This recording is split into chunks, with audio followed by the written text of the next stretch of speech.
திண்டுக்கல் மாவட்டம் பழனியில் பாஜக மாவட்ட தலைவர் செய்தியாளர்களுக்கு பேட்டியளித்த போது தனியார் மண்டபம் அருகே தனியாருக்கு சொந்தமான மதுபான கடை செயல்பட்டு வருவதை நேரடியாக காண்பித்த சம்பவம் பரபரப்பை ஏற்படுத்தியுள்ளது. அந்த காட்சிகளை பார்க்கலாம்.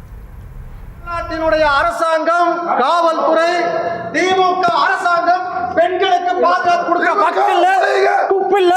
இங்க பாரு, பாத்தியா? காலையில 9 மணிக்கு பப்ளிக்கா திறந்து வச்சு கடை நடந்துட்டு இருக்கு. இன்ஸ்பெக்டர் உட்கார்ந்து இருக்காரு வெளியில. 50 போலீஸ், 10 காவல் ஆய்வாளர்கள், டிஎஸ்பி எல்லாம்.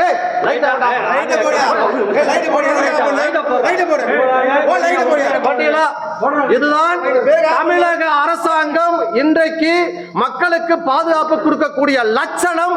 கேவலமான இந்த அரசாங்கத்திற்கான சாட்சி இந்த பார்.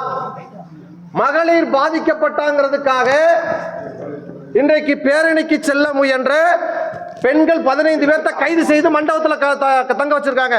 அதே மண்டபத்தில், அதே காம்ப்ளெக்ஸுக்குள்ள இருக்கக்கூடிய கடையில இப்ப 50-100 போலீஸ் வெளியில பாதுகாப்பு இருக்கக்கூடிய இடத்துல பிராந்தி கடை 24 மணி நேரம் செயல்பட்டு இருக்குது.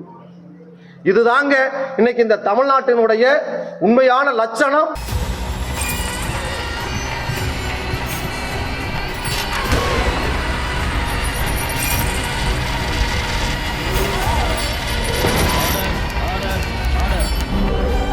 நிகழ்தகவு குற்றங்களின் மறுபரிமாணம். நாள்தோறும் இரவு 10 மணிக்கு இணைந்திருங்கள் நமது நியூஸ் தமிழ் தொலைக்காட்சியோடு.